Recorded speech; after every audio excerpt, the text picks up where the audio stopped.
Congratulations on your new Fleck 5600 SXT water softener. You're really close to having great water. So we just first want to go over what comes with your system and also what you'll need to install it. So first of all, we're going to go over the stuff that does come with your water softener. So we're going to point out the bypass with the yoke. This is where you're going to be plumbing your water softener to your plumbing lines. We've got a drain barb as well, some brine fittings to connect the brine line that comes with the unit to the softener head. It comes with this upper basket here. We do not recommend using that. That's for a different application. We don't think it's a good idea. If you want to use it, great. If not, don't. It doesn't affect anything at all. So use it, don't use it. It's really not going to affect anything. A lot of different applications. We highly recommend just following this video for installation and programming, and or calling us here at A+ Water with any questions you might have during the installation and programming. Then you're going to get this nice 5600 SXT meter on-demand control valve, which comes standard with your paddle wheel upgraded meter here. That's going to all be in this little box here that's going to come shipped inside your salt tank.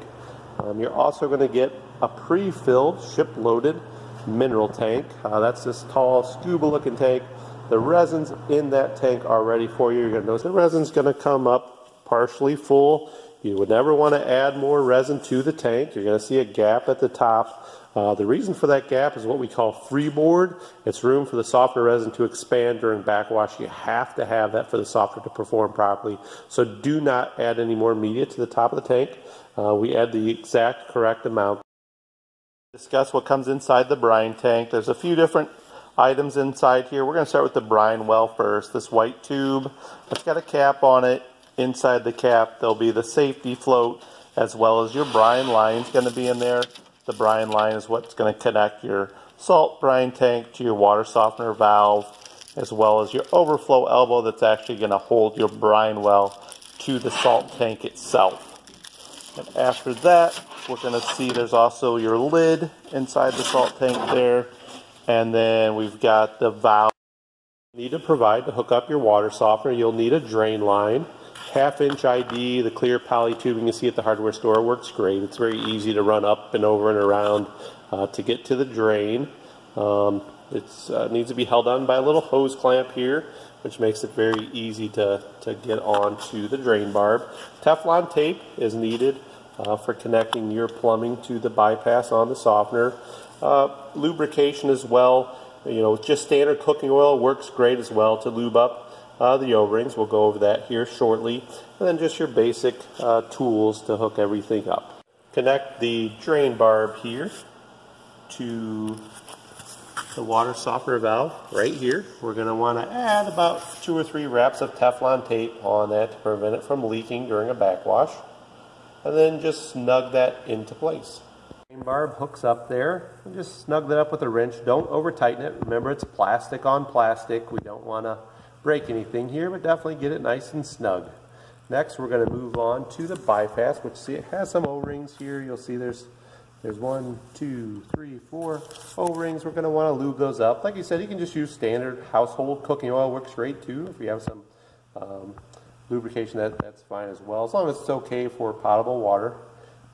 You want to go ahead and lube those up, and then we're going to push that bypass onto the meter here, and then we're going to push the yoke is going to push onto the bypass, and then we're going to tighten those clips onto there next. Clip goes on here now, and the key with this, once again, kind of like the drain barb, just snug it up. The O-rings will hold the water back. You know, we've had people over tighten that and actually punch right through the plastic. So snug is good. Over tightening is bad. So over tightening will cause a leak. So if you're worried about leaks, you know, just snug it up. Just snug is perfectly good. We don't want to over tighten those in there. So just nice and snug is where you want to be. You are going to notice some play up and down.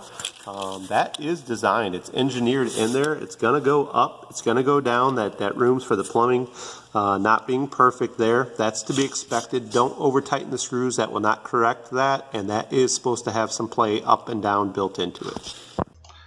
Okay, we're going to hook up the yoke the same way we connected the bypass to the meter. And just be careful not to over tighten those screws. Tighten the valve onto the tank. You're going to notice this big old O-ring. That's what seals your head to the tank.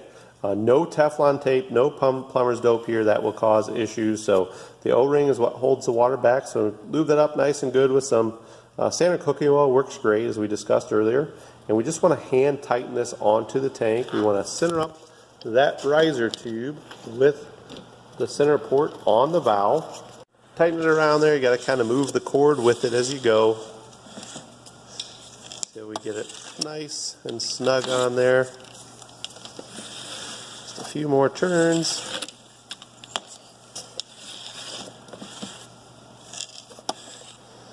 And we're going to get close to the end. That's where we want to give it a little more just to snug it up. Okay, this is where we're going to hook our plumbing lines to the yoke on the bypass of the water softener. Notice we like to use Teflon tape here. You're welcome to use plumber's dope or Teflon tape here. And we also like to use the flexible hoses. They've got a nice rubber gasket in there. It just makes it easier in our opinion. But you're welcome to plumb that in any way you'd like. Very important thing we want you to note. It's very key that you plumb this in, the in to the in and the out to the out. So right now, the inlet is going to be on your right. So you're going to notice over here that there's an arrow pointing in on the right. That's your inlet, the water coming in from the city or the well. And the arrow pointing out is the one that should be going to the home. Some softeners plumb in differently. So don't just assume if you had an old softener that's going to plumb in the same way. Definitely double check what's coming in from the city or the well and what's going out to the home, because it can be tricky when you're replacing an old softener. So you definitely want to double check that. Alright, so this is the overflow elbow. Typically this isn't used, but if there's a floor drain nearby, we put a 1/2 inch ID drain line on that, run that to the floor drain. But what it really is used for is to connect the brine well to the brine tank itself. So the easiest way we think to do this, just leave the float. It's already going to be attached in your brine well. It's going to be the bottom hole down here. We're just going to kind of hold that over the hole.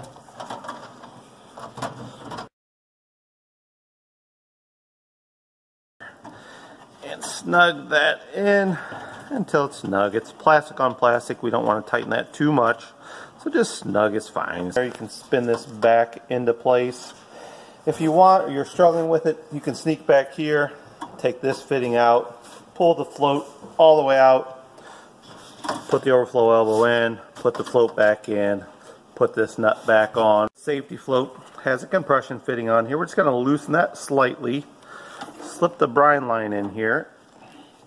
We're going to push this in until it bottoms out inside the float. Once we're all the way in there, we're just going to tighten this compression fitting back up. So we're good and snug. Give it a good pull. It's not going anywhere. That came in that little baggie. There's going to be a little screen in there. We do not recommend using that. There's a screen internally that gets backwashed with the system. Usually that causes more problems than good. First, we're going to slide that on. And there's going to be a little ferrule fitting. We want the pointing in, pointing away from the compression fitting. Just like that. And then we're going to go ahead and put this stabilizer inside the brine line. It is a compression fitting, so no Teflon tape is needed for this step. This is where you're going to connect your 3/8 inch brine line using the brass compression fitting to your control valve. Be sure to snug that up with a wrench, as it is brass on brass. This is where you're going to connect your 1/2 inch ID drain line to the back of the softener control valve. There is usually not a drain nearby, so it's okay to run that drain line up and over and around. Run the other end into the drain, obviously. You definitely want an air gap in case anything ever backs up. It's not backing up in your water softener that you brush your teeth with or drink that water, that sort of thing. So that's the only key with that, is into at least an 1.5 inch drain, and some type of air gap there is highly recommended. Open the bypass to the softener, the inlet first, nice and slowly. And once that's fully open, we'll do the same with the outlet. You're going to hear a lot of water rushing into the softener. That's perfectly normal. And then the outlet nice and slow as well. That's the one going to the home. And once it pressurizes, the noise will stop. Plug in the water softener.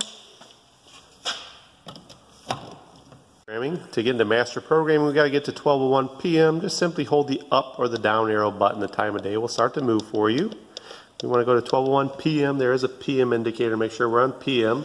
We want to tap the recycle button and then hold the up and down arrows together at the same time until we see DF gal.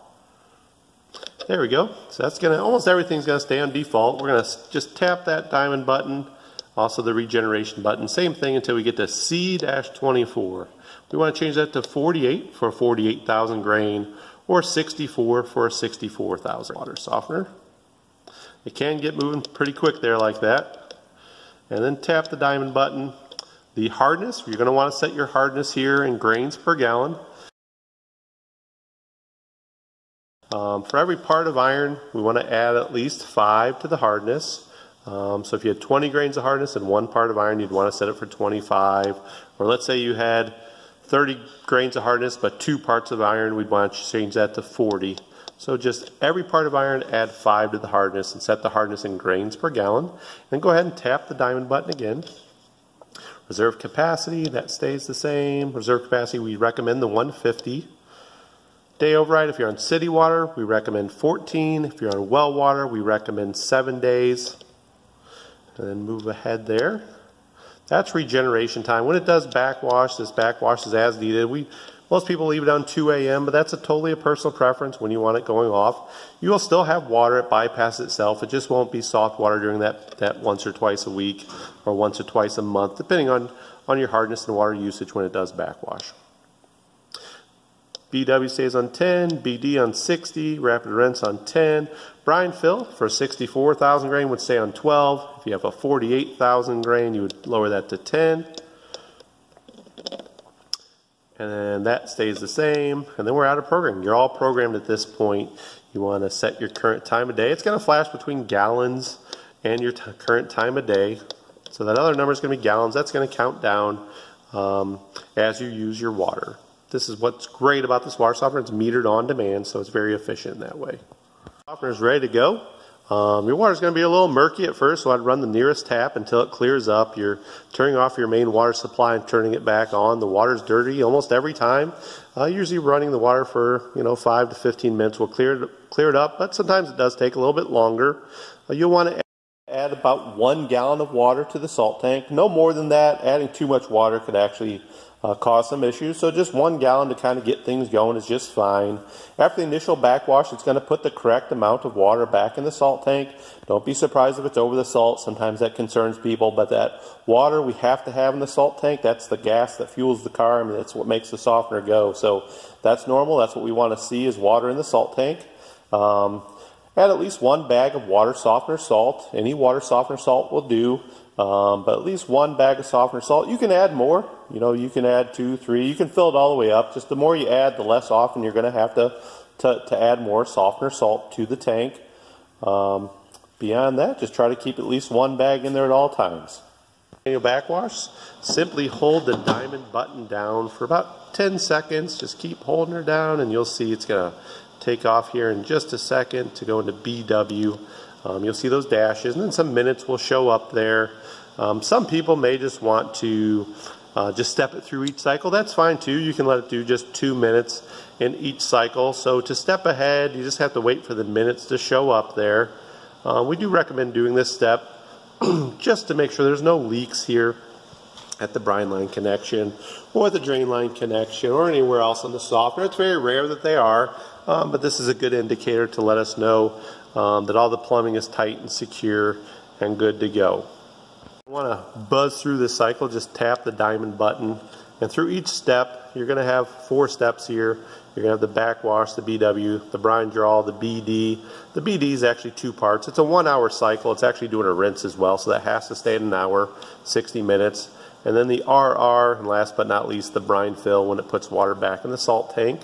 And they'll put the proper amount back in there for you so you don't have to worry about the level of water in there once it's done.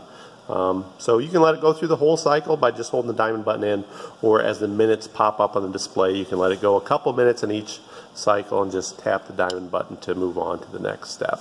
So if we wanted to move on, we could just go ahead and tap that, and that's going to take us to the RR. Water softener is all hooked up and ready to go. It's metered on demand, so it's always going to do its own thing as needed, backwash as needed. It's super efficient water softener just on your water usage.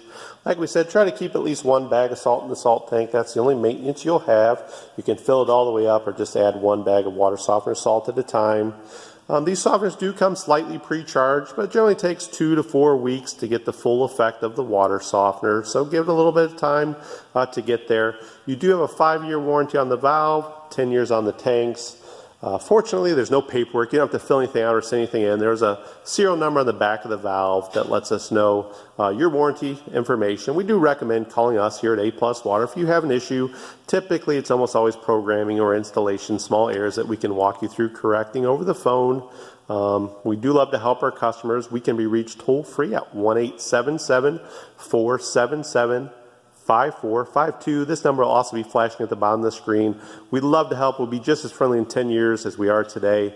You've bought a great water softener. These internal components on this Fleck valve have been out for over 40 years. They've had softeners last that long. So these softeners are truly a workhorse. You've got a great water softener for years and decades to come.